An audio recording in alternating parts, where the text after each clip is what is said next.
La represión de la dictadura marca la diferencia entre las políticas de Obama y Biden. La administración estadounidense afirma que el régimen cubano se ha hecho mucho más represivo. ¿Cómo están, amigos? Bienvenidos a Noticias Importantes. Esperamos sus opiniones en los comentarios. Comenzamos. El gobierno de Joe Biden admitió el día miércoles que su política hacia Cuba es diferente al de la administración de Barack Obama de 2009 a 2017 y lo justificó por la represión del régimen cubano. Sobre Cuba, nuestra política se basa en las aspiraciones del pueblo cubano de más libertad y más democracia, aseguró el portavoz del Departamento de Estado de Estados Unidos, Ned Price, en rueda de prensa. Price dijo que es cierto que la política de esta administración no es idéntica a la que tuvo el gobierno de Obama cuando Biden era vicepresidente, citó el diario F, pero añadió también que es cierto que desde 2017, hace 5 años, el régimen cubano se hace mucho más represivo en muchos aspectos. El portavoz de la diplomacia estadounidense puso como ejemplo la respuesta de las autoridades cubanas a las manifestaciones pacíficas del 11 de julio de 2021, que fueron aplacadas con represión, arrestos y encarcelamientos en toda la isla. Este es solo un ejemplo de la represión que hemos estado viendo por parte del régimen cubano, dijo Price. No obstante, el funcionario reivindicó que la administración de Biden también ha dado pasos para beneficiar a la población cubana. Recordó que en el pasado mayo se anunció el restablecimiento de los vuelos desde Estados Unidos a ciudades cubanas más allá de La Habana, unas rutas que habían sido prohibidas por el gobierno del republicano Donald Trump. También dijo que se han llevado a cabo programas de reunificación familiar separadas entre Cuba y Florida y que se ha ampliado el personal de la Embajada de Estados Unidos en La Habana para agilizar la entrega de visados.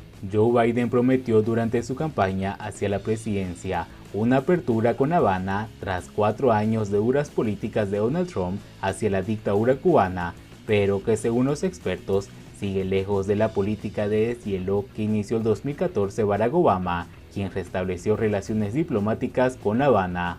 De acuerdo con el funcionario, las medidas tomaban en cuenta la revisión de la política estadounidense hacia Cuba anunciada por la Casa Blanca. Nuestra política continúa centrándose en los derechos humanos, empoderando al pueblo cubano para que determine su propio futuro, y estas son medidas prácticas destinadas a atender la situación humanitaria y los flujos migratorios, dijo el funcionario. Mientras tanto, conteo regresivo en Cuba para la entrada en vigor de un código penal amenazador. ¿Acaso viene otra primavera negra en Cuba? ¿Cuándo ha comenzado el conteo regresivo para la entrada en vigor del nuevo Código Penal en Cuba? Tras su publicación en la Gaceta Oficial de la República el 1 de septiembre, varias preguntas resultan inevitables para los miembros de la sociedad civil. ¿Me van a encarcelar? ¿Hasta dónde está dispuesto a llegar el régimen en la aplicación de una norma obviamente violatoria de los derechos fundamentales? ¿Acaso debemos prepararnos para encarcelamientos masivos como los ocurridos durante la Primavera Negra? Es importante señalar que la aprobación de la ley dejó sin efecto la Ley número 93 del 20 de diciembre de 2001 contra actos de terrorismo, no así la Ley 88 relativa a la protección de la independencia nacional y la economía de Cuba y conocida como la Ley Mordaza. El Código Penal y la Ley 88 coexistirán y se mantendrán como una amenaza para los cubanos que abiertamente disientan del gobierno. El Código Penal, como han criticado activistas y líderes religiosos, incluso dentro de la Asamblea Nacional, no solo mantiene la pena de muerte, sino que la extiende como castigo a los actos ejercidos contra el poder que éste califique de delitos y que también pueden ser sancionados con condenas perpetuas o penas de cárcel de hasta 30 años.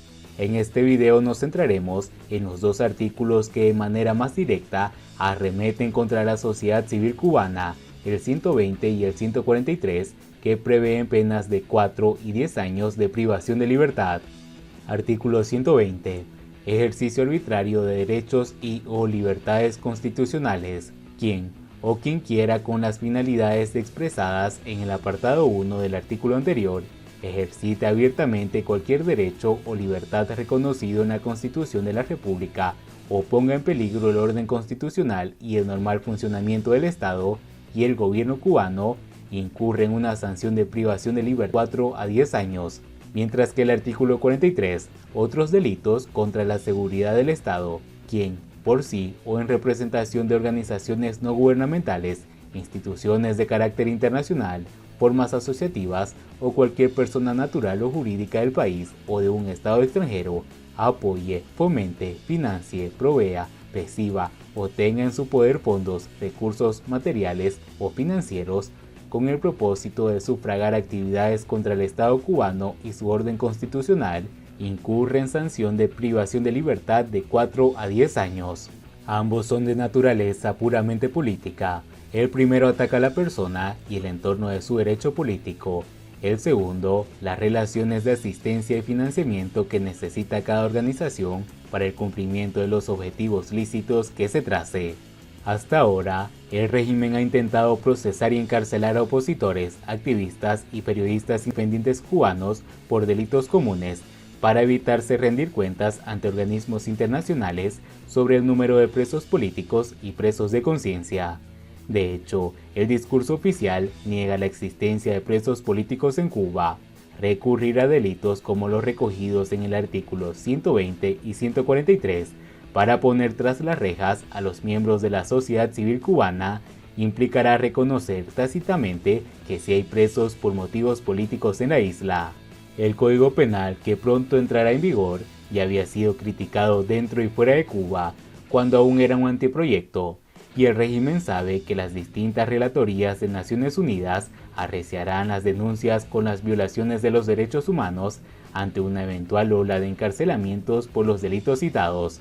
Sabemos que los gobernantes de la isla suelen echar en saco roto los llamados de atención de los organismos internacionales y que las incongruencias existentes en el Consejo de Derechos Humanos de la ONU han permitido ocupar un asiento en él.